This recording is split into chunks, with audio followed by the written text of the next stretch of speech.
Good Monday morning, guys. I'm Jerry Miller, and welcome to Real Talk with Keith Smith. Thank you kindly for joining us on a chilly fall morning here in downtown Charlottesville. A pleasure to connect with you guys through the I Love CVille Network, where our audience is Charlottesville, Albemarle County, Central Virginia, Commonwealth country, and worldwide.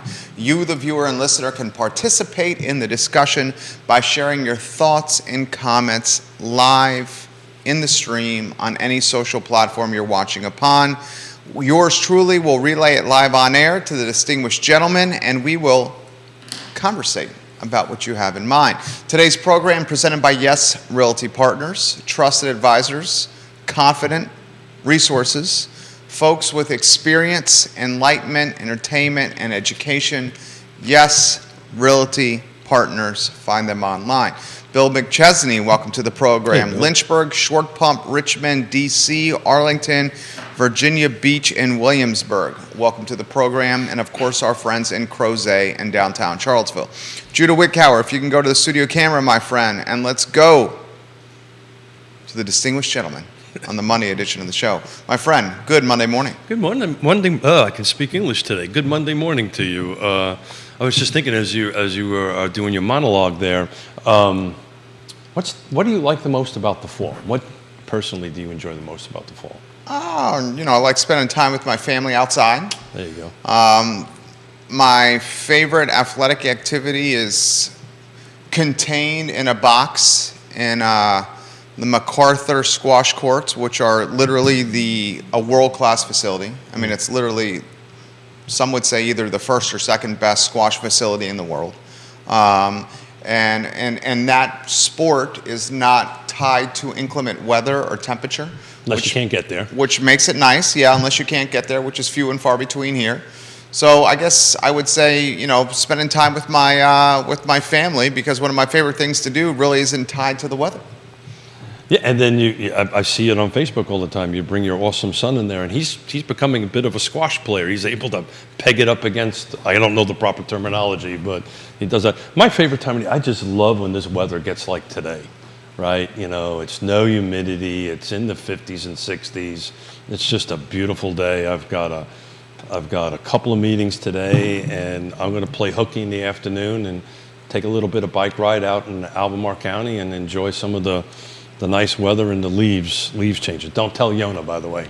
I think she might be watching. She's probably watching, yeah. Okay. So look, we titled today Dealer's Choice. I don't really have any topics set up other than, we've got a big data week coming up, as you mentioned earlier, coming in there. I'm excited to, or I'm anticipatory on what that information is going to be. And we'll probably chat about it a little bit more on Friday once it starts trickling in during the week, because on Friday it's just going to be you and I again, which I'm looking forward to. Triple Eagle, hello, welcome to the program. Christopher, we love when you watch the show. We miss you, friend.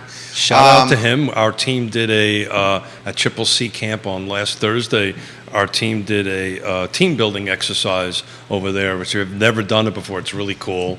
They do rope courses and things that you have to work together as a team to accomplish. So it was a lot of fun and great weather. And we may or may not have visited a couple of vineyards afterwards on that end of it. Very nice. I heard from the High Street, many in the High Street Neighborhood Association. After Friday's show. Yeah. Some coming to visit us in the studio this week. Oh, great. After the conversation with Neil Williamson, the president of the Free Enterprise Forum, as we talked the potential 245-unit apartment complex scheduled for who knows when, but the location, the Rivanna River, and the potential influence or impact it's going to have on that area. Impact's the right word. Yeah, impact. So I appreciate the community members reaching out to us and looking forward to seeing you guys later this week. That was one of the better shows I thought we have ever done. It was very organic, which is always the best, I think, anyway. It was good, and people are concerned, and rightly so, and what's the impact on their livelihoods. So as we talked on Friday, or their lives and how they're going to, live in the area while this is going on. It's interesting. I'm working actually on making some phone calls to find out exactly how much dirt has to be trucked in, right? If you remember the conversation, there's this magic line for the school. The infill. The infill line. They call it a way line on the end of it that has to be infilled. and just to put it in perspective, a dump truck holds about 14 yards of dirt, cubic yards of dirt.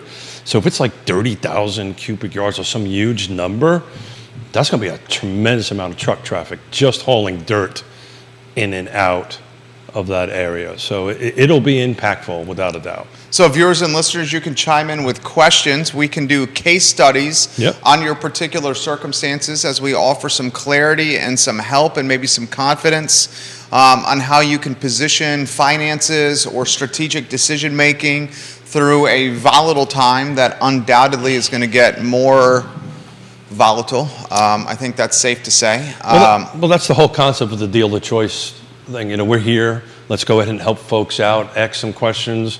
We'll do our best to walk through it. I might have to ask some personal questions back, and if guys are uncomfortable with that, that's cool on that end of it. But, each circumstances is very different, right? But, Yonna and I went to Davola on Friday night, the carbo load for my race on Saturday, and between the bartender asking a question and the couple of folks sitting around us, we ended up talking about real estate for about an hour and a half. So please ask questions, toss them out there. We're here to help. Little week over week stuff, real quick. Yeah, let's start that, please. So as everybody knows, I keep a track, who watch or listen to the show, I keep a track week over week, last 7 days in the car footprint. Interesting trend. We're starting to see a little more come on than go off. So we're at 72 new. This is the full footprint, guys. And 67 come off. 72 new listings, active. 72 new listings, new actives. These are in the last 7 days. And 67 went pending. So we're starting to see the inventory outpace the pending a little bit, which is good. We've been talking about that for years. Feels like years, probably was years on that we were looking forward to that happening. It appears to have that. Price changes are still high. They're at 66, right? And I haven't dug Price reductions are at 66? Yeah, they call them price changes, but price reductions, because a price change can go up, right? Yeah, but that's not happening. That is not happening. Yeah. I would say, time in the, a year ago, you would see an up. Now you're seeing more down. And 75 sold in the week. So I haven't really took a deep dive into it, but, just wanted to kick the show off on what the current market is saying at the last 7 days. Christopher Friedman, how are the values holding up, Mr. Smith? Yeah, so that's a great question. That was literally what the bartender asked me at Tavola. So how the values are holding up. And, it's in order to answer that question detail-wise, in other words, other than a macro question, I'd really like to know a specific neighborhood, right? But in general, we're now back into this, as I've been calling it all along, this hyper-local market. So it depends on the where on that end of it. I think what's happening, based on our conversations with sellers are starting to realize that the market is adjusted, right? The market has changed. Buyers came there a long time ago, right? The sellers are doing it. So this conversation I had with the bartender, he's trying to decide if he's going to sell his house. And the question was, well, my next door neighbor 6 months ago sold their house for $50,000 over list price. I want to put my house over $50,000 or whatever I think the market is. And I said, well, you're going to do a price reduction. The house is going to sit. So getting the price right. So the question is, are we seeing these large jumps quarter over quarter, month over month? And the answer is no, right? Some markets, we're seeing quarter over quarter reductions, right, in actual sales price. Most of them we're seeing that quarter over quarter, but some, like we were looking at Lake Monticello, was increasing, right? So it's very micro. It's very where you live, and we can talk about that now if somebody wants to give us a specific location, and we can take a deep dive into that. As you aptly said in the beginning, this week is going to be a huge week. And it's going to impact a lot. It's going to impact where mortgage rates are going, I think. It's going to impact where the overall economy is going on that end, overall. I think the labor data last week, and by think I know, I mean, this is fact, the labor data that came out last week sent markets in a tailspin as job openings. I mean, the labor market is strengthening. And the labor market is strengthening despite what Jerome Powell is trying to do. And Jerome Powell has said, look, we're going to create layoffs here to get inflation in check, and it's not happened so far. So the markets have said he's going to raise rates and be even more hawkish than dovish. Literally got a Wall Street Journal article in front of me about So, I mean, I subscribe to that one, read it cover to cover daily. As the Fed gets hawkish, rates go up, and markets tailspin, and housing gets squeezed. So we've been talking about this on the show for a while. Look, we're in a recession. I don't care what that box on the TV says. We're in a recession. We've been in a recession for a while. At some point, somebody's going to officially declare we're in a recession on that end of it, outside of you and I. Well, I mean, CNBC is saying we're in a recession. Yeah. It's the presidential administration that's saying we're not. Yeah. The box on the wall is saying we're in a recession. Yeah. Thank you for clarifying. Yeah. It's the president that's saying we're not in a recession. Certain media outlets are saying yes, some media outlets saying no. But the reality of it is we are. I mean, all you got to do is look. We were talking before we came on the air. Gas at the lake is at $3.55. Lake Monticello is at $3.55.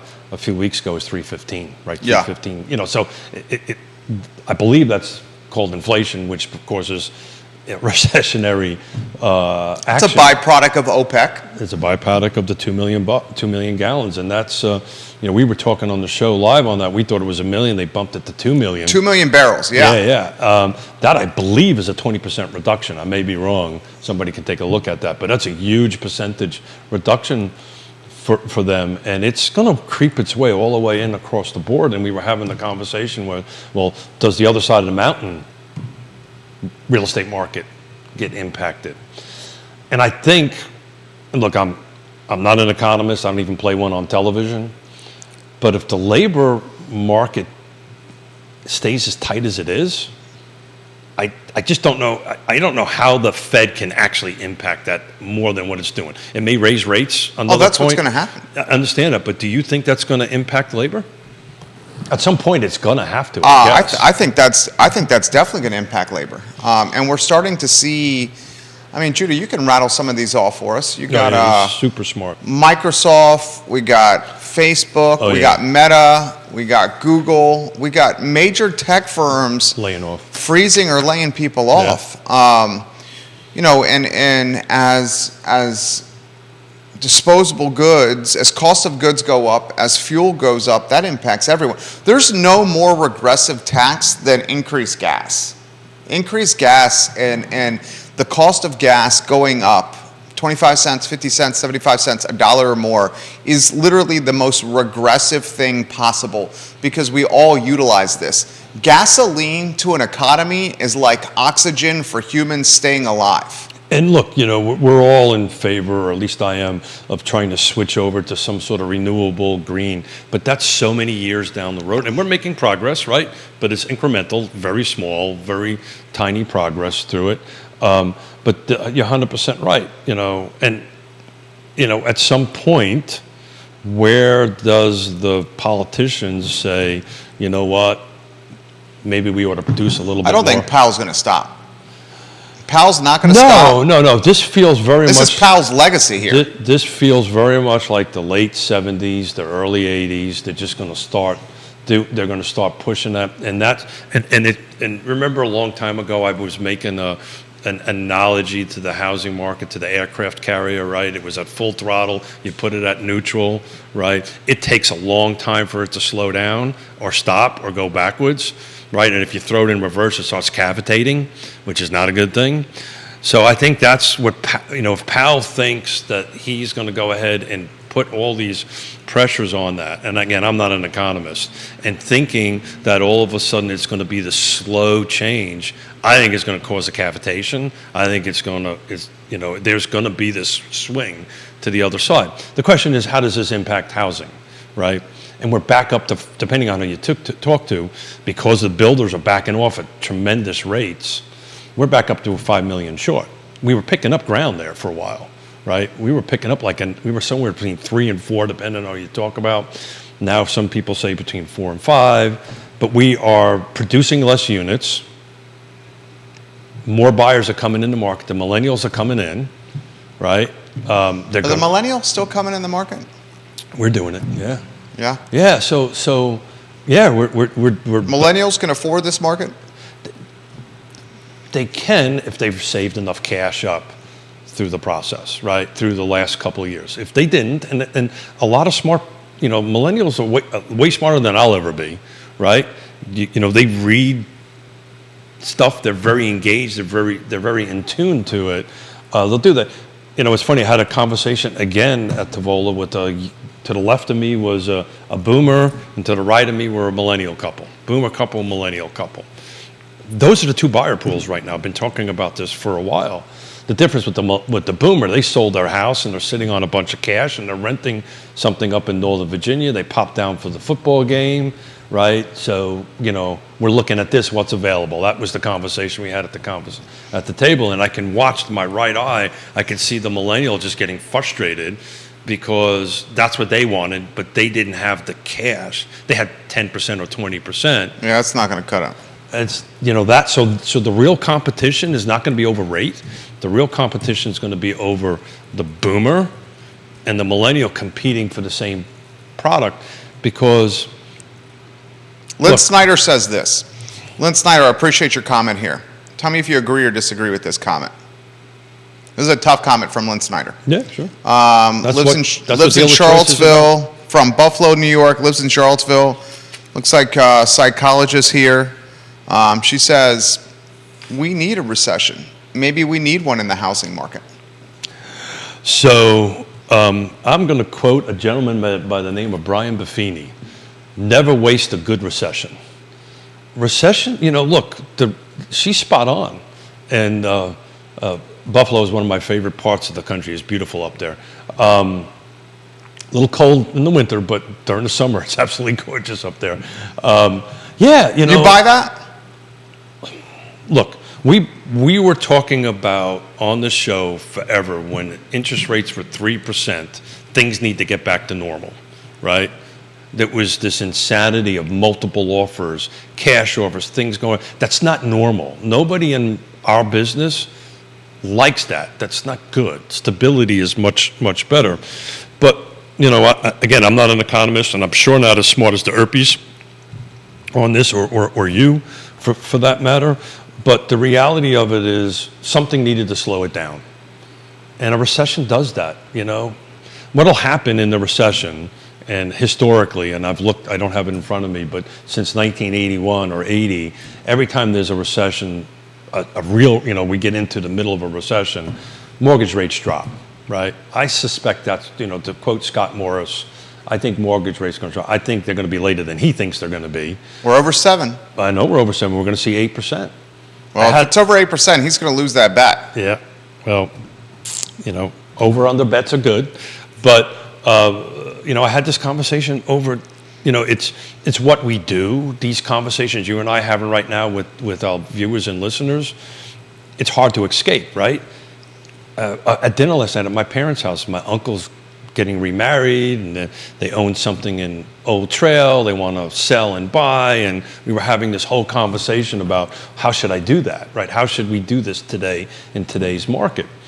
And my answer is the market always changes. 12 months ago is different than today. 12 months from today, it's going to be different than today. It's bringing in trusted advisors and trying to have a specific conversation on your circumstance, right? Because every circumstance is different, right? Keith and Yonna's circumstances are very different than the Millers, than Judah, than Liza's, very different than everybody else.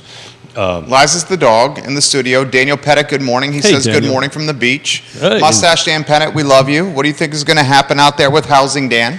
What do you think is going to happen out there with with our economy locally in Charlottesville and Central Virginia when it comes to bricks and sticks and roofs and jobs and So would you say that our local economy is mostly a service-related economy? No. Locally? Really? No, I would not say that. Yeah. I think our local economy is tied to an academic institution. Correct. And Yeah. but that serves that, right? So the majority outside of UVA, everything is related to serve UVA or serve the people that go to UVA. I don't even think that's the case. Really? No, I mean, you got CFA here, you got Right. S&P here. I You mean, got all these, you you got got Willow Tree here. a couple of high-tech companies. Yeah, Willow Tree's one. I mean, I'd say the economy locally in Charlottesville is white-collar jobs. I think the predicament for many in the service industry is this wealth gap, where the service industry, unfortunately, has been pushed out of Charlottesville and Albemarle to, 30, 45 miles away from the epicenter of employment. Oh, yeah, sure. I mean, UVA is hiring more than ever. They're admitting more students than ever. I was reading an article on Willow Tree over the weekend, and it was Tobias Dangle, the CEO of Willow Tree, one of the co-founders. He founded this company with Michael Pritchard, who's no longer a part of the company. And he was highlighting how the jobs that he was bringing these people in for Willow Tree, normally these jobs would be going to like a place like San Francisco or Silicon Valley. And they're not going there. But these folks that were going to San Francisco or Silicon Valley, if they had stayed in those places, they would have made $150,000. That's the starting for Willow Tree. Say $150,000 in San Francisco or in the Silicon Valley.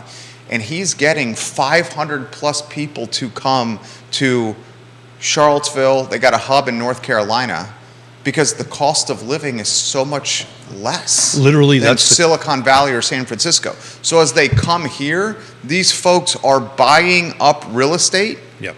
And literally, he is hiring more people right now because his business is booming. I mean, Inc. Magazine, he's one of the fastest growing companies in Inc. Magazine. Mm-hmm. He's hiring now. Yeah. Literally hiring now. So I would say the ecosystem, the economy here is white collar jobs. And but you highlighted what my concern is. There's this divide that's happening, right, between the haves and the have-nots, right? And that maybe that's a little bit too direct on it, but you're 100% right. So where are the carpenter? Where's the $20 an hour, $15 an hour, $30 an hour worker going to go? That's servicing this white collar employees. But it's interesting. Katie Pearl, we're here for NJIC. That's why we're here. That's exactly right, NJIC. Thank you. But then the wind turbine company. Help me out. What's the name of the wind turbine company in Charlottesville, right over here? Beautiful wood building. Apex? Apex, thank you. Apex is hiring people like mad. But you're 100% right. They're going to have to go out there. The same conversation you're having right now, I'm having with my daughter and son-in-law, right? Not to be too specific, but he got 2 job offers, one to stay in Seattle and one to go to Richmond. Both pretty much the same amount of money. That's a no-brainer. That's exactly right. There's, they love Seattle, they love the hiking, they love all that stuff, but the actual conversation is I can't buy a house and I can't afford to live there. I'm going to move to Richmond where I can afford a home. Now, he's a doctor, so, income is going to be good on that end of it, but that's literally what they're doing. Now, also, they're moving closer, Katie Pearl, because something about built-in babysitters only an hour away. So there's that too.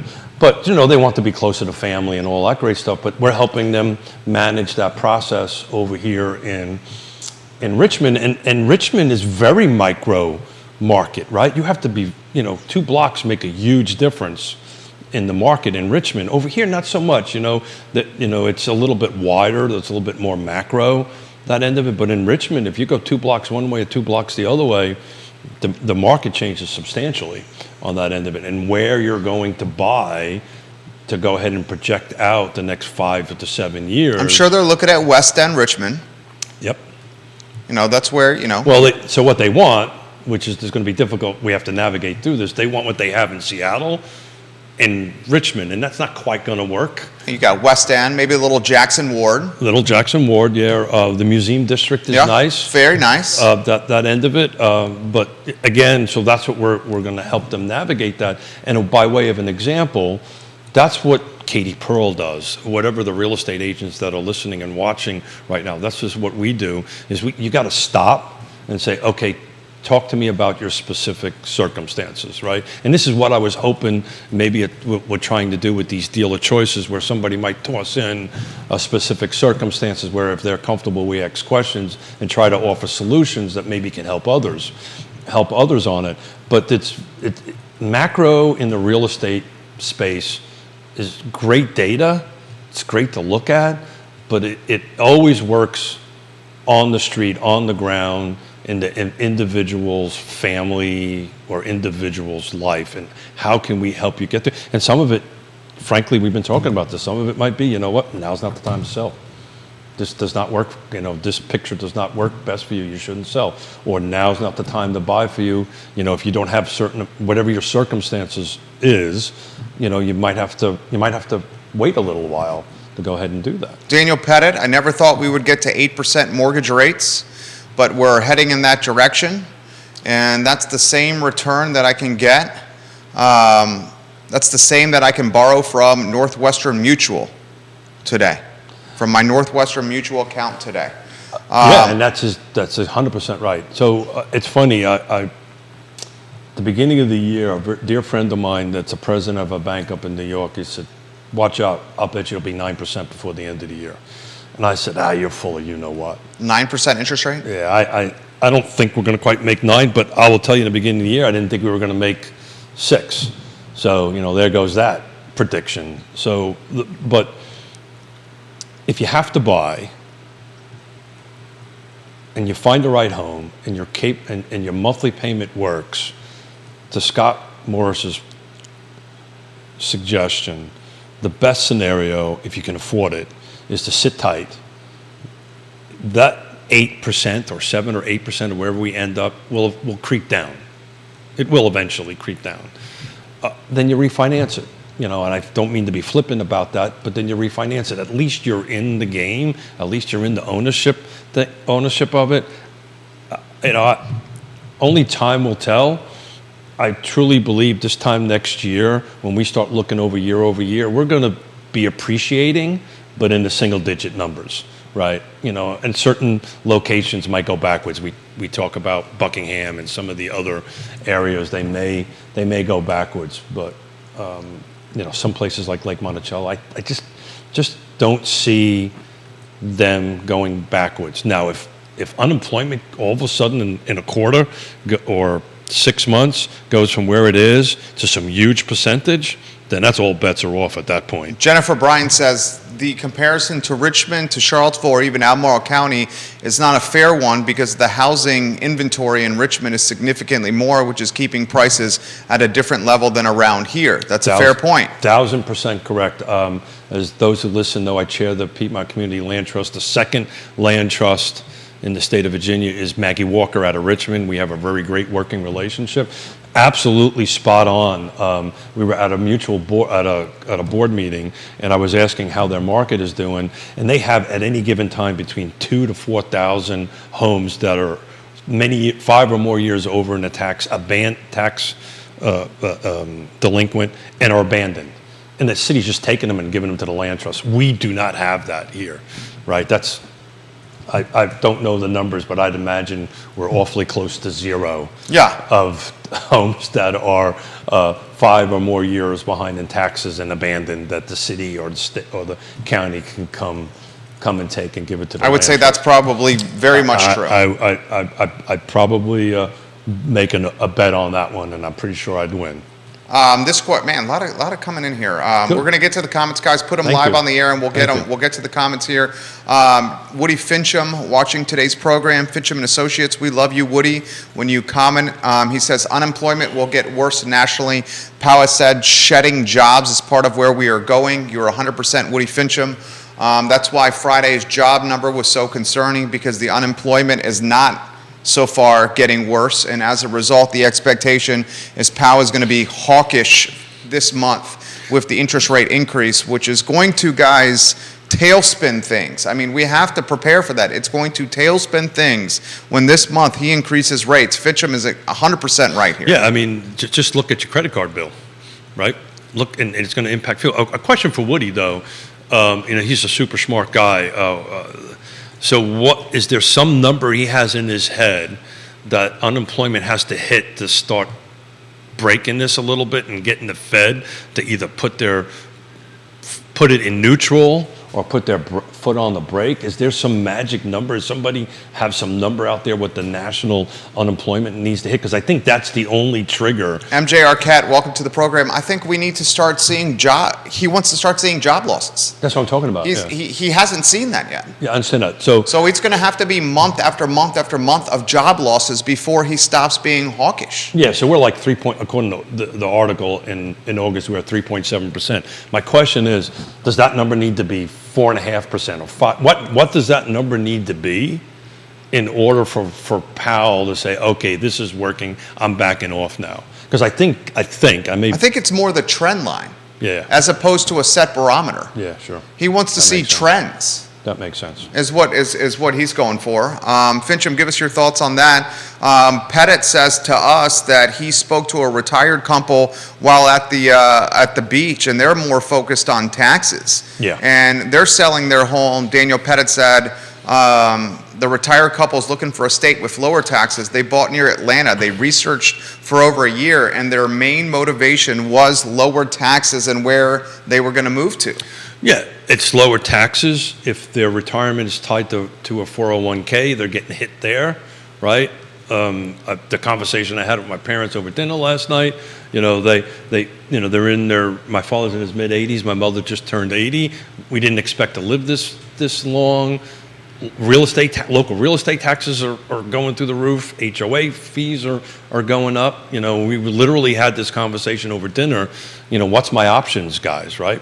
And of course, we're fortunate. We've got room, and they can move in with us on that end of it. But they're not ready to do that. They're super independent and want to do it. But he's spot on.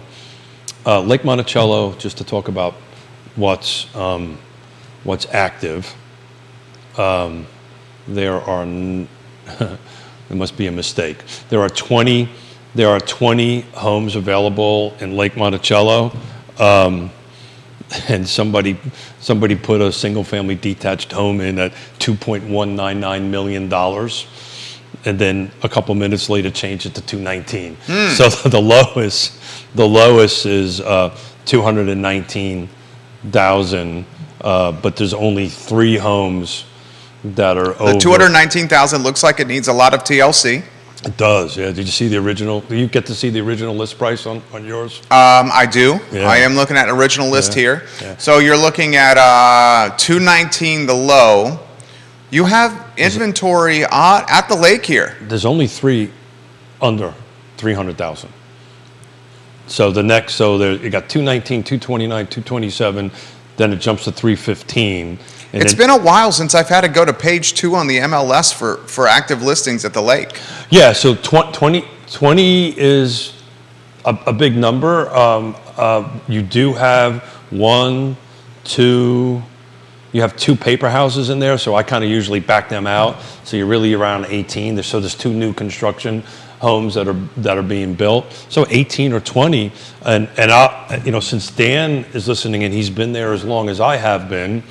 The norm was somewhere between 0.5, half a percentage point, and 1 percentage point of the total units on the market. So that would be anywhere, somewhere around this 20 to the 40 number. That's kind of like the normal. It's always been that way. But I'm looking at the DOMs, days on market, and they've creeped up. The median has creeped up to 31. At the lake? At the lake.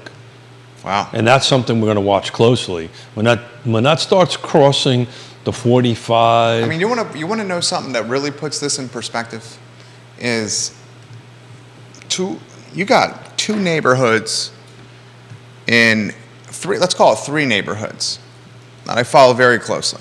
You got Ednam Forest, Ednam Village, and Farmington. These 3 neighborhoods are on the Albemarle County, Charlottesville city line, in fantastic schools.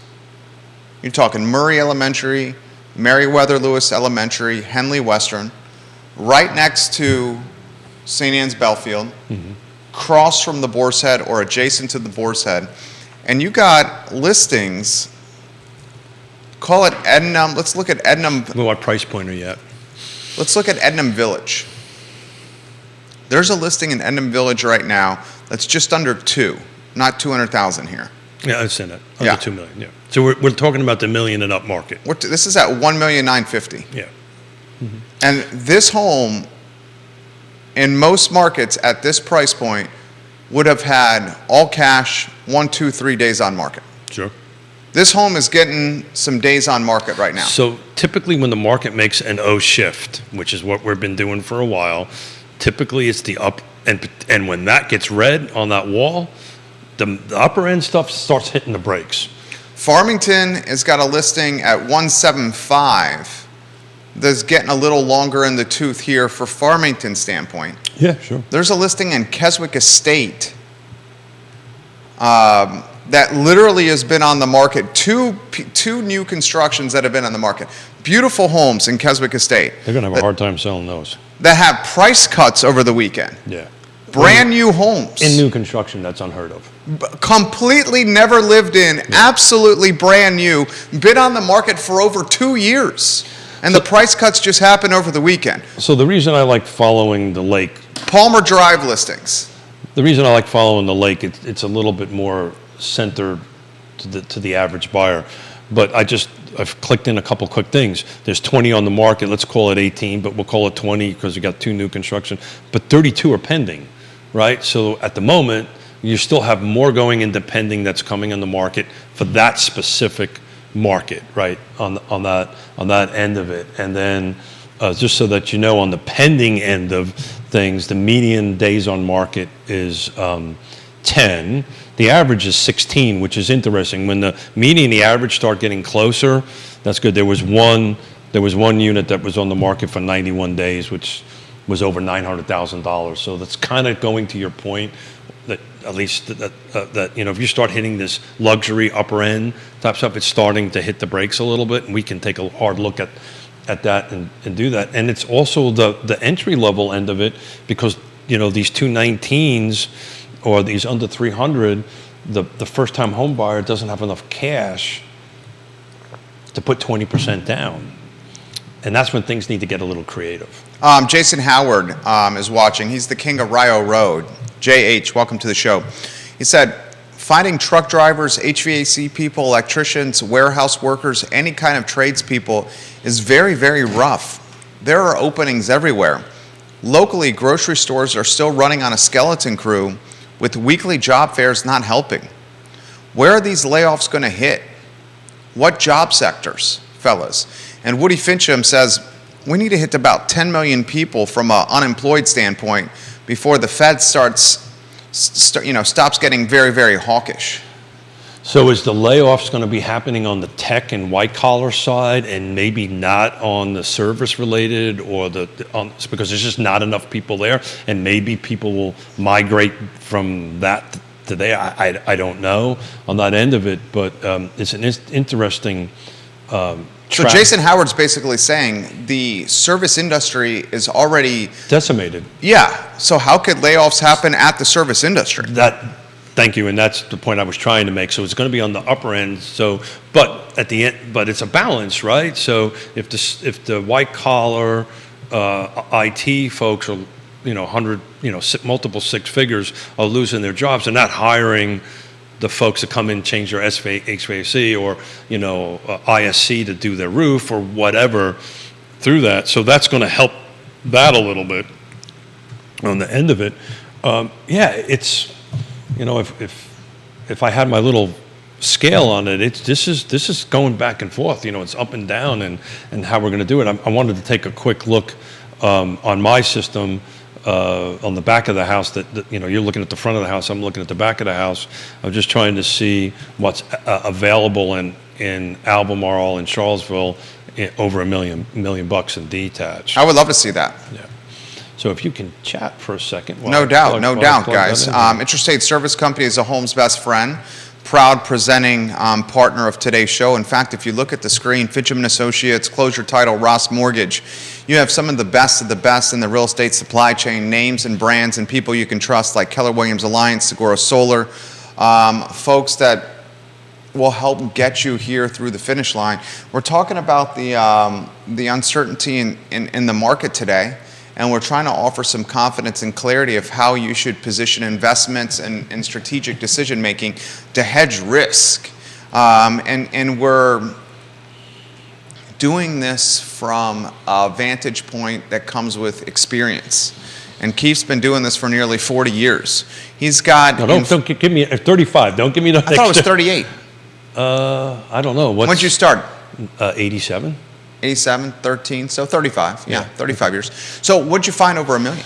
So I did Charlottesville, Albemarle, Nelson, Louisa, and Green, just our footprint. So active right now. And do we want to do over $1 million or 850? What do you think?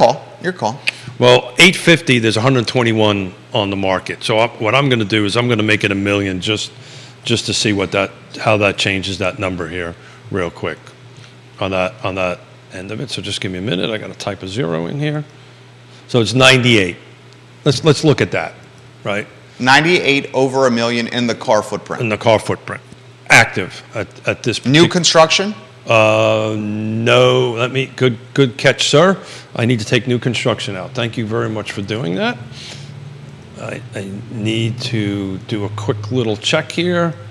Hold on for 1 second, folks. I'm trying to do this live. Just give me a minute. I need to add new construction to it. So you're removing new construction?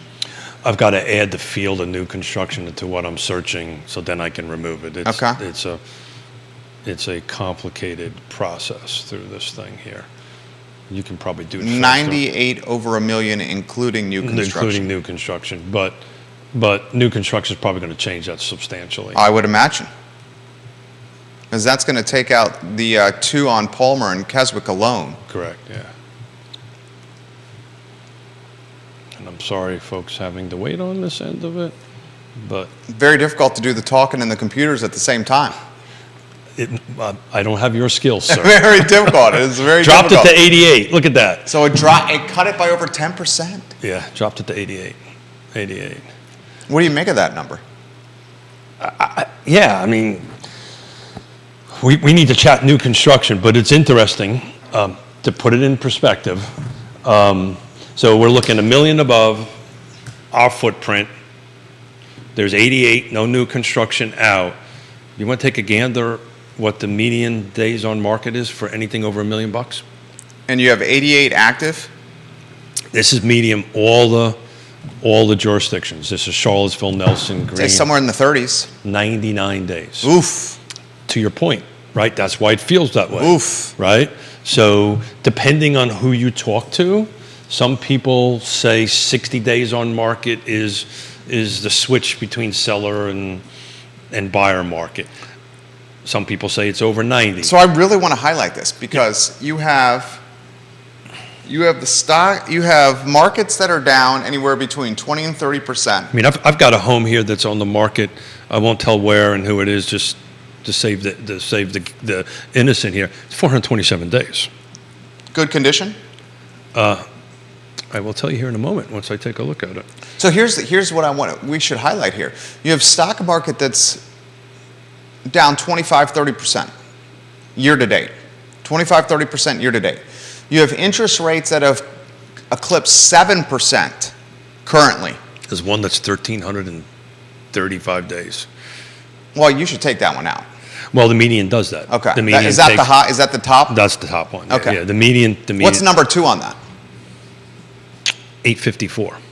Okay, so 854 is also skewing it. What's 3? 619. 605. It's 574. Yeah, so you can't take those out. Yeah. I mean, the ones on Palmer and Keswick Estates have been on the market for over 2 years. Over 2 years. So just to put it in perspective, we don't go under 100, and the first 44 are under 100. Anything from 44 to 88 is over 100 days. So figure half of them are over 100 days. And here's the thing that concerns me about this is, folks that are affording this price point, the They're just million not, plus, they're just not buying. well, that are affording this price point that $1 million plus, their portfolios are down, call it 20 to 30% year to date. The interest rates are over 7%. So these are the folks that have the cash on hand, the dry powder, to buy something like this in all cash, but they're still not buying them. No, they're just sitting still. But this is normal, right? For the, Dan, right? He's been in the market as long as I have been. When it starts getting a little goofy, whatever the market changes, they're just going to sit tight. The buyers who have to buy this don't have to buy, right? The sellers that have to sell this, for the most part, don't have to sell. It's that median point, right? The first-time home buyer, the move-up buyer, life changes. Again, I was sitting at the bar, and a guy was asking me about, hey, I need some advice. I just recently divorced. Should I hold on to my house? Should I sell it? And we had a lengthy conversation at the bar about what I think his solution should be on that end of it. Those are the folks that really need the help. The $1 million and up end of it, they're just going to sit tight. They're going to lose some money in the stock market. They don't lose it unless you take it out anyway, right? God forbid we have a repeat of back in the 1920s, late 1920s. But then if you don't take it out, you don't lose it. Just sit it there. But they're not moving. Now, and I can tell you that mill wage number, that 3 to 5, these are folks that are selling their homes up in Northern Virginia or some other place, and they got cash, and they're buying, and they're competing against the millennial buyer or the buyer that's working for Willow Tree who's trying to come in. That's the big conflict there, because we want the same thing, right? Woody says we're working on a project in Louisa County right now. It's really nice. It's a really nice home on a large acreage, and for the first time in a long time, we're showing properties in this competitive niche. The million and up. Yeah, some of the mortgage companies that we work with and appraisal management companies are laying off quite a bit of staff. Demand is down, and human capital is at a risk. So, 300 to 500,000, single-family detached, no new construction, same counties. What's available? 143. Right, so there's a little bit more available, but this is between 3 and 5, right? Or we could do 3 and 4 or 4 and 5. I'm just arbitrarily picking some numbers. The reason I did that is I wanted to see what the median was for that range. 31 days on market. It's a huge difference. Huge difference on that end of it. And if we go back and we drop, let's say 0 to 300.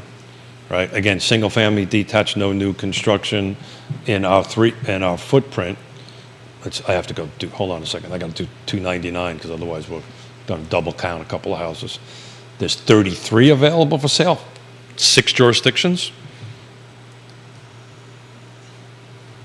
21 days on market. So the over $1 million, and it's interesting, and I'm probably going to get myself into trouble, but the real estate. What's going to happen here is the real estate agents that focused, like Yonna and I, pretty much on the middle of the market. We've always been in the middle of the market. That doesn't mean we don't do $1 million plus. We've done plenty of them. I've done $5-6 million plus units on that end of it. But those agents that are $1 million plus, they're going to start creeping into our world, which is fine. That's what competition's about. Right, but you're going to start seeing this whole shift. I think you're seeing that now. Of course, yeah. Yeah. Well, it's even worse than that, right? And again, I'm probably going to get myself into trouble here, and Woody is on the same board I'm on. But when we ended up doing a data share agreement with another large regional, you're talking Bright? Regional thing, we have agents from outside of our area constantly in our marketplace. And it's the same situation with appraisers, right? Appraisers are coming in, they're not used to the market, and it becomes a struggle trying to work with the other side. Well, are they creeping into this market because the price points are more approachable than, say, the Northern Virginia market? To sell or buy, right? They run businesses, right? And the reality of it is if I'm selling $1 million plus and I'm sell 10 units a year, right? That's $10 million in sales. Look at that. Did I impress you on that? There you go. I did this all myself. There you go. Right? And so they're trying to make up the difference because that 10 units is now down to 5 or 2 or 3. And, and they, we're going to have a class on Tuesday. Christopher Eagle and everybody's going to join us talking about business planning for 23 and 24 and how to run your business in an O-shift market and maintain your sales volume because you have to start shifting around a little bit. This question's come in from Kelsey. Can Keith offer his opinion on attached product and how it could or could not impact where we're at here? That is a great question. So we got to define attached product because that is, people, unfortunately. Condos versus townhomes. Well, I'm thinking townhome versus duplexes, right? So most folks think attached products or townhomes like sticks of 5 or 4. Or duplexes obviously are 2 units. Unfortunately, Paragon groups them together, which is I think a huge mistake, right? Because a duplex or what they call villa is you have a little bit of yard, right? And they're split in half. It's a very different environment than a townhome. You may have a small rear backyard, but it's tiny at that part of it. And it's 2 very different price points. I can't segregate them out in Paragon because the system doesn't allow me to do that on that end of it. So if we're talking townhomes, that's going to help the entry-level buyer because as you did and as most of us have done, is it gets you into the home ownership world.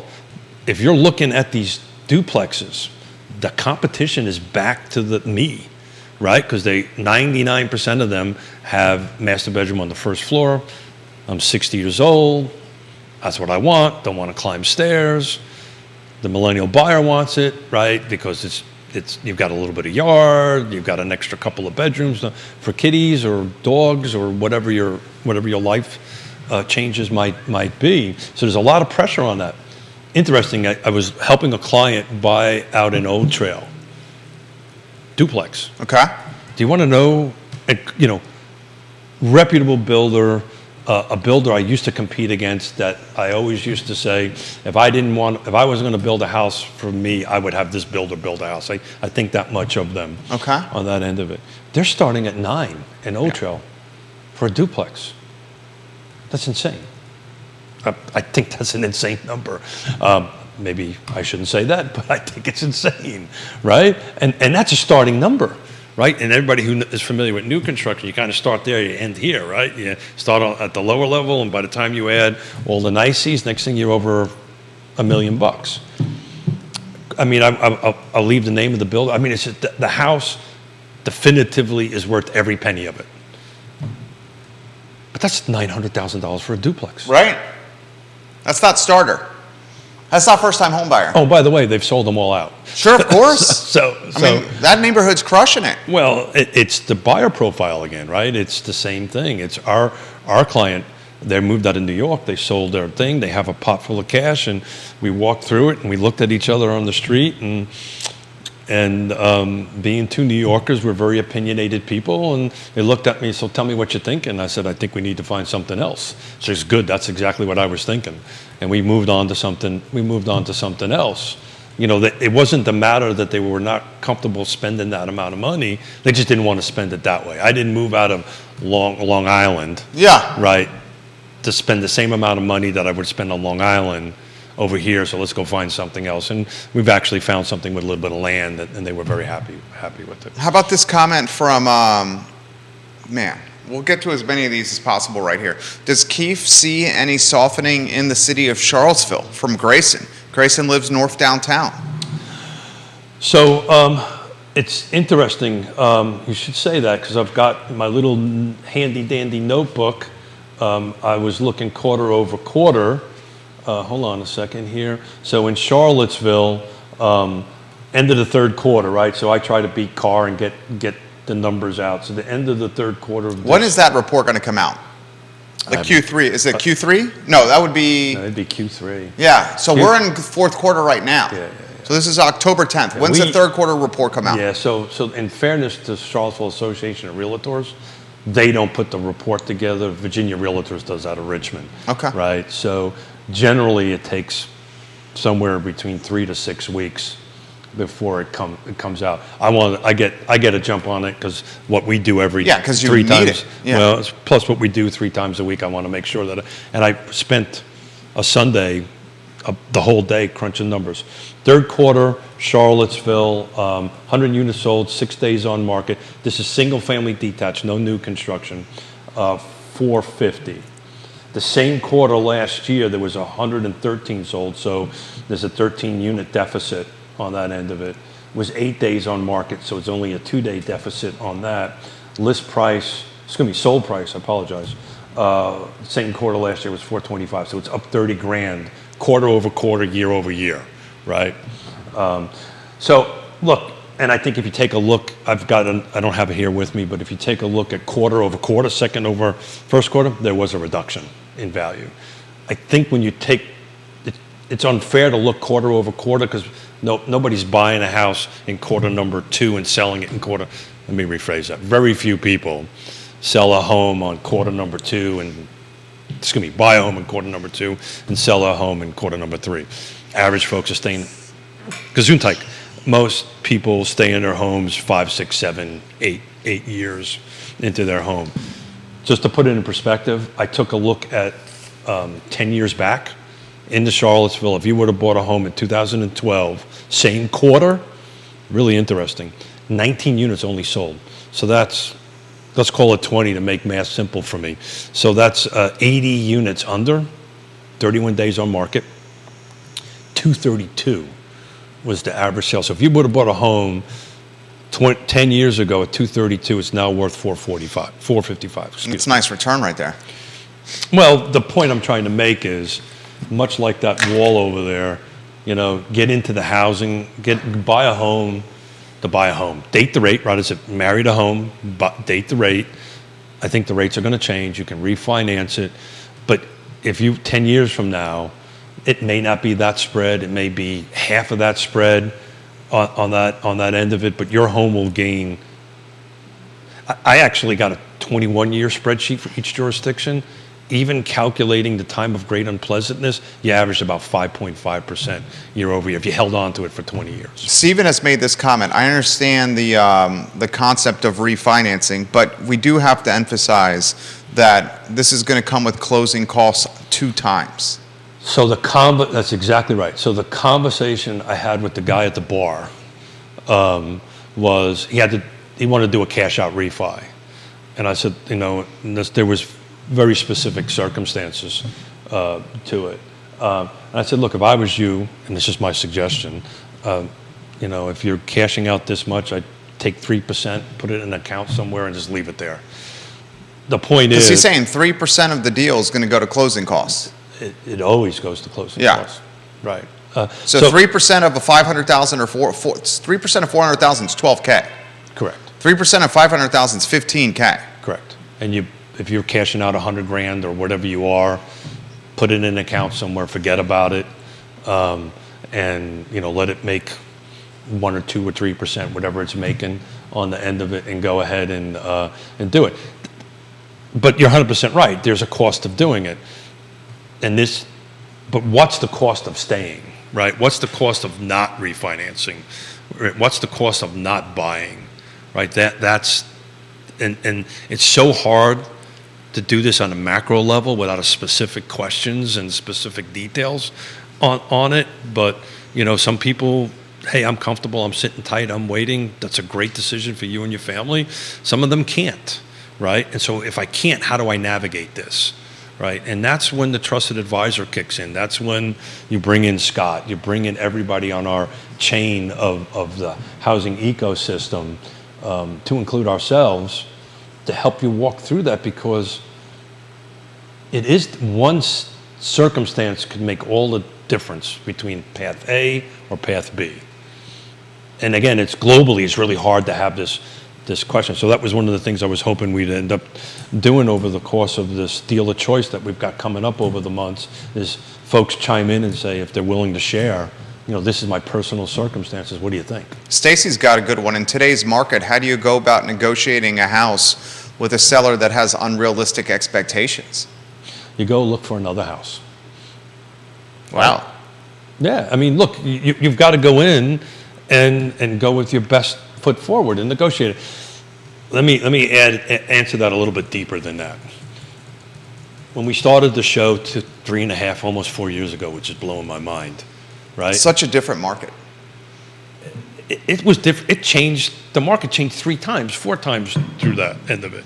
It's always going to change.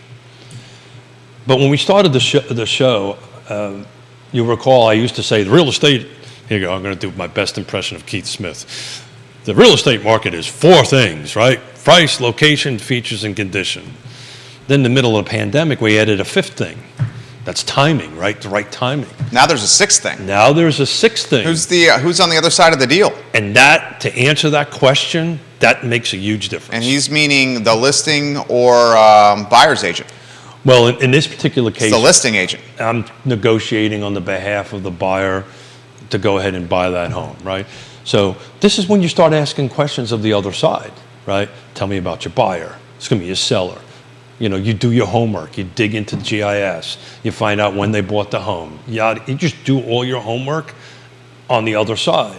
And if there's a professional on the other side, it's a 2-way conversation. We don't say anything that doesn't support the fiduciary responsibility of our seller or our buyer.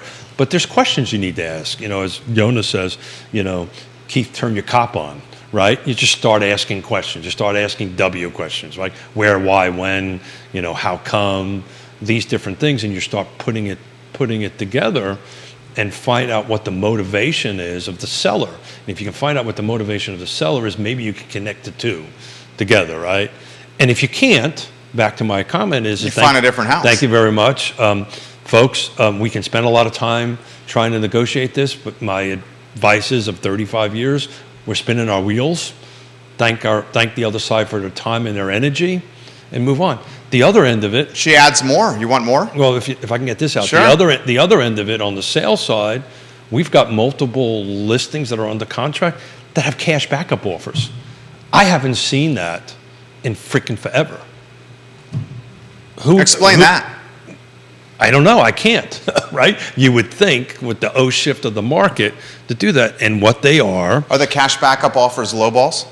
No, they're actually above where we ended up at negotiating at. What it is, it's the buyer profile that's the difference, right? It's what they're buying and the buyer profile. These are, it happens to be a home in a neighborhood I developed, and I actually know the home well and built it. But it's an empty nester who sold their home. We have multiple offers, all multiple the fact that they were willing to put a backup offer in that, Jerry, and not go look for something else and pray that first deal falls apart. Says a ton. It says a ton. What's that say to you? It says that inventory is not there. Right. That's what it says. That inventory is not there. They're willing to do that. Yeah. And if it doesn't work, no harm, no foul, they keep on looking. Stacy says this: the home we like is new construction and it's early in the development, and the listing agent is working on behalf of the developer who needs the price points to develop future phases. So, see what she's saying? This is Stacy? Yeah. So Stacy, without giving any specifics out, to save the innocent here, is this in Western Albemarle? Where is the home being constructed? Second thing is it being constructed in a large subdivision, or is it being built in a small subdivision? These things make a difference in the conversation. And is it a local builder? Or is it a small to medium builder, or is it a large builder developer? These would be yes in Albemarle County. Okay, she's typing. Got it. This is the case studies we like to do here on Dealer's Choice. While Stacy is typing, I'll add a little bit into it. This is a super great case study because new construction has done a complete 180. Local builder, Albemarle County, large subdivision.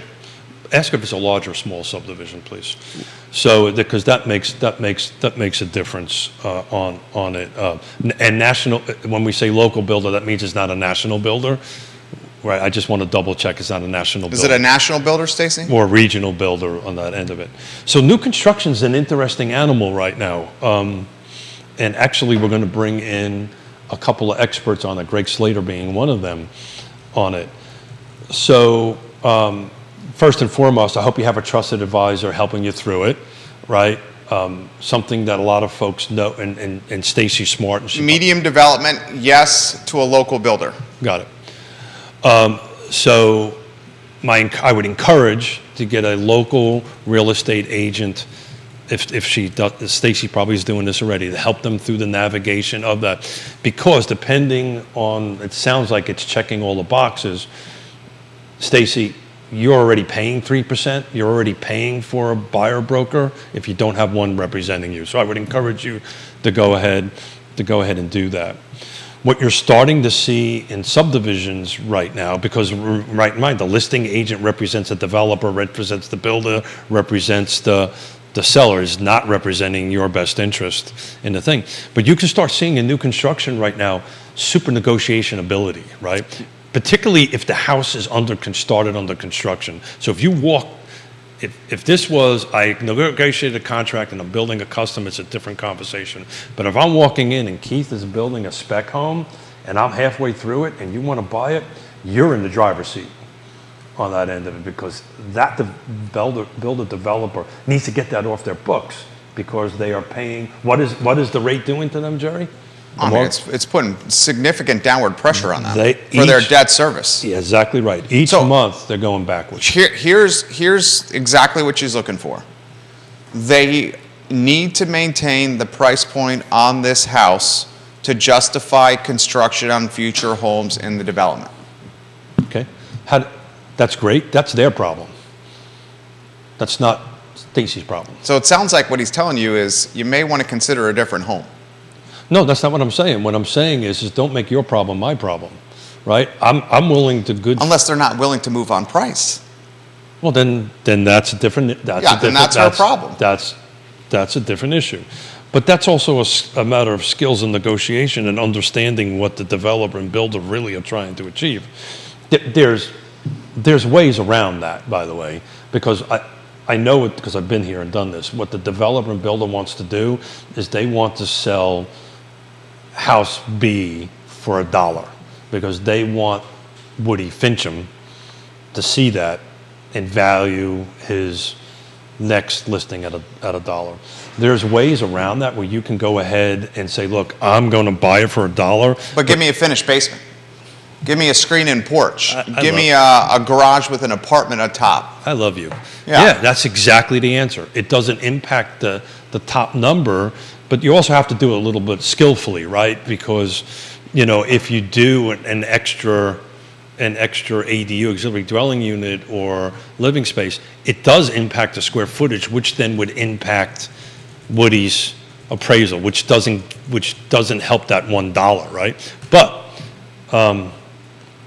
and Woody, please chime in, and we've got Woody coming on. He's chiming in. We've got Woody. Please chime in on this a little bit, Woody. But if I turn around and negotiate for Stacy that the house has, and I'm picking a wild example, the specs on the house come with laminate tops, right?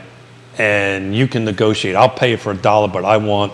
I don't think the new construction's coming in with laminate, but I know it's a hypothetical you're saying. It's hypothetical. I'm just picking. Maybe a good hypothetical would be taking the wood-burning fireplace and converting it to gas. Or taking an outside deck and converting it into like a Three Seasons room or a screen-in porch. No, because that's adding square footage. So screen-in porch doesn't add square footage. No, but it adds value. But stuff that Woody wouldn't see. So, for instance, instead of being a regular heat pump, a dual fuel heat pump, right? Yeah. Right, that kind of thing, right? Or so you've got to take a hard look at the spec sheet and figure out. Upgrade a bathtub. Upgrade a bathtub. Thank you very much. And those aren't cheap. They are not cheap. But there's specific items that a skilled realtor can take a look at it. I just happen to have the benefit of 30 years, 35 years of building. Well, but you can start taking a look at these different things and go, okay, I want this. And again, I'm really picking wild stuff. Okay, I want gold-plated faucets, right? I don't think, and Woody, please chime in, I don't think that's going to markedly increase the value of the property one way or the other. He says, oh, I see it. I read the upgrades. Yeah, got it. He says it will impact the But value. then again, we're talking about Woody Fincham. Yeah, he says it will impact the value. Yeah, so there you go. But there are ways to go ahead and do that from the bottom line pocket. So that's a very interesting topic right there. New construction early in the phase and how it could impact future development. And trying to maintain price points. Yeah, so do you know why that is? The developer is, so you have, I used to do this all the time. You get a 10, 20, $30 million line of credit. In that line of credit, they say you can build so many houses in this line of credit as long as the values are X, Y, and Z, right?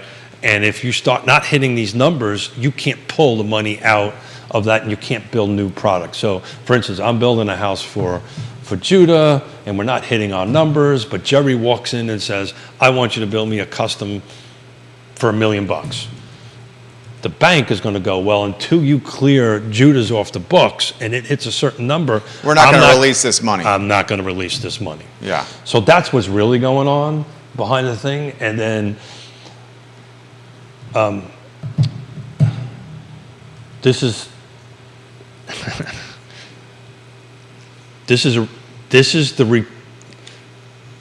the repeat of 08 in new construction. Explain that. Yeah, I don't know if we got enough time to get into that. So what's happening is certain builders and developers, the way you borrow money, you always buy it tied to prime. Borrow it tied to prime. And it's generally 1 or 2 points over prime, depending on how it works. So what's happening here is I borrowed a $10 million line of credit last year at 2%. I'm paying 3% on it, or whatever the hell the number is. Well, now it's floating. Now we're up to 8 or 9 or 10%, whatever the. Well, I'm sorry, what's prime now? I can't. 4%, 5%. Yeah, whatever it is. Whatever prime is now, and oh, by the way, because the banks are starting to contract a little bit, because that's what's going to happen with this stuff of it, they get to pick the over prime. And they say, you know what? It's not 1 point over prime. Remember this whole conversation when they came in, they wanted to give me money to borrow money from them? Well, it goes the other way when stuff gets tight. So what's happening is builder is now getting nervous, or developer is now getting nervous because their cost of money is going through the roof. Right. Which is a great position to be as a buyer, because now you can negotiate a better deal. And if they're unwilling to come down and you're willing to wait, eventually math is going to catch up with them. Math is eventually going to catch up with them.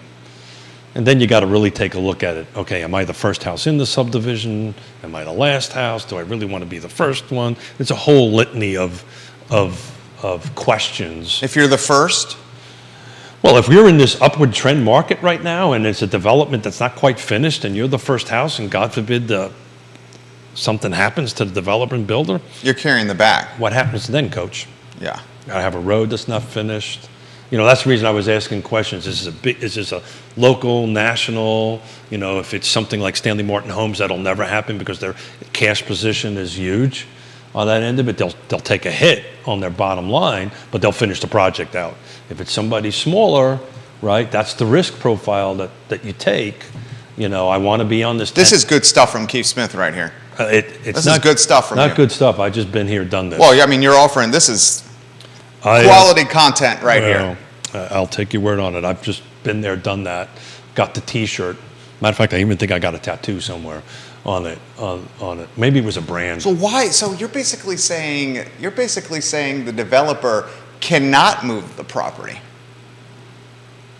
Try that again. You're basically saying the builder and the developer cannot move the property below a certain price point, even if he or she wants to do it, because the bank won't let them do it. Oh no, they'll close Judah's, but this won't give me more money to build you. That's what I'm saying. Yeah. And the builder's not going to do that. No, the banks tend to constrict very much so. So when 2000. So that's why some of these new constructions you're saying aren't moving. Well, and they're expensive, right? They're also, I mean, we can look at it right real quickly. You know, in Albemarle County, you know what the average new construction. This is a show here. We just highlighted it in Old Trail, right? 900,000 selling. Majority of them are cash, right? So it doesn't matter what it doesn't matter what the mortgage rate is. The buyer doesn't care. I want my house. This is my lifestyle. I'm in 65 years old. I got 20 years left. I don't really care what happens. When I pass away, it's somebody else's problem, right? I hope people don't do that. Well, I'm being a bit of a New Yorker here. I'm being Please don't do that. Little direct. Well, I've told my kids, they want to know what we're in the will. I said, you don't want to be in my will. I'm going to leave you too much debt. Trust me. My will. No, but I'm being facetious on it. But the reality of it is, the practical part of it is somebody else's problem, right? But they paid it for cash. So what's going to happen is, if you're Jerry, you're my, okay, I'll be the father since I'm a little older. So I'm your father on the end of it, and I pass away, and I have a $900,000 home that's paid in cash. Guess what? You just inherited a $900,000 house. So what's the problem, right? As long as I got enough money to pay my bills, pay my electricity, put food in, and live the life I want, I'm good. Somebody else is going to inherit a house. New construction is very different, though. The market is, and you're bringing up a great point here, the market is very much so divided into two parts. New construction is happening very differently. And in 2008 and 9, it hit everything, right? And I just think the existing home market is going to be a challenge. You got to bring your A game, right? When I help Jerry and his family out, or Judah and Liza out, you need to bring your A game on it. And look. She says, yes, please do a show on this topic right here. And then she says, so what worries Keith about this market? Unemployment. I started the beginning of the year, my fear was inflation. It happened. It's going to continue to happen. I think it's going to be a while before that throttle is throttled down. And if unemployment starts going up, because look, some of these people that bought homes, inflated, let's call it inflated, costed $50,000 over list, right? And are borrowing 3%, 2% on that. Well, they can borrow it at 0%, but if they don't lose their job and they can't pay the mortgage payment, that's not a good thing. New construction is a very different animal, and I'm looking at it's 11:36, so I apologize for babbling here and running over. But I don't mind at all. I'm learning from you on this, and if I'm learning, I know the viewers and listeners are. Well, you're a lot smarter on this than you say. I learned stuff from you on my business on a regular basis. Can we do a show on that? Yeah, sure. Well, as I was saying earlier, I'm trying to connect with a local, get Stanley Martin Homes on, and maybe a production, which would be the production side, and then somebody like Greg Slater or somebody from the custom side of it, on it, to start talking about how it's going, right? Somebody like Christopher Bremont from Bramante Homes, right? How is he navigating this from a custom, because they do custom stuff. That would be a great, Yeah. I'm working on. I've actually reached out to Stanley Martin Homes, trying to figure out who they wish to sit in that seat for us. But talk about how that impacts that, and what tricks of the trade that they have that they can help the buyers buy. But if Stacy wants, I think you got some Stanley folks on the feed right here. Of course they do. And Woody says, as demand diminishes, the contributing value of upgrades can and often do diminish accordingly. Okay, great. But in the new build, it cannot drop but so much as the builder goes negative. Yeah, so Woody is coming on, I can't remember what Monday. It's not this, 2 Mondays from now, I believe. And that is really, I would love Woody to take a deep dive into that on the end of it. But we can look at different options. But the bottom line is, if you want to buy new construction and it is existing right now, there's opportunities out there. If it's being built, there's opportunities out there. Is there more opportunity with the ones that are being built currently, or the ones that are new construction finished?